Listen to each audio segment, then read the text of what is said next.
Pacer Mustafizur রহমানকে IPL থেকে বাদ দেওয়ার পরই শক্ত অবস্থানে বিসিবি। যে দেশ একজন ক্রিকেটারকে নিরাপত্তা দিতে পারবে না, সে দেশে পুরো বাংলাদেশ দল কতটা নিরাপদ, সে প্রশ্ন তুলে আইসিসির কাছে আসন্ন টি-20 বিশ্বকাপের ভেন্যু পরিবর্তনের আবেদন করে বিসিবি। আইসিসির কাছে প্রথম দফায় চিঠি পাঠানোর পর বাংলাদেশ দলকে সর্বোচ্চ নিরাপত্তা দেওয়ার আশ্বাস দিয়েছিল টুর্নামেন্ট সংশ্লিষ্টরা। সেটি না মেনে দ্বিতীয় দফায়ও আইসিসির কাছে চিঠি পাঠায় বিসিবি। সিলেটে স্কুল ক্রিকেট উদ্বোধনের অনুষ্ঠানে বিসিবি প্রধান জানান, আইসিসি এখনও চিঠির উত্তর দেয়নি। আশা করা হচ্ছে শিগগিরই জবাব পাবে বিসিবি। না, আমরা এখনো কোনো রেসপন্স পাইনি। আমরা ওটা যতগুলো লিঙ্ক দরকার, অ্যাটাচমেন্ট বা যতগুলো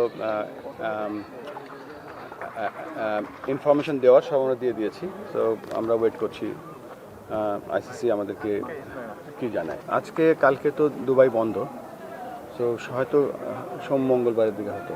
এছাড়াও বিশ্বকাপে অংশগ্রহণ প্রসঙ্গে নিজেদের সবশেষ অবস্থানও পরিষ্কার করেছেন বিসিবি সভাপতি। ভারতের অন্য ভেন্যু তো ভারতই, তো ভেন্যু বলে তো কোনো কথা নেই। এখানে আমরা দাঁড়িয়েছিলাম, এখন সেখানেই আছি।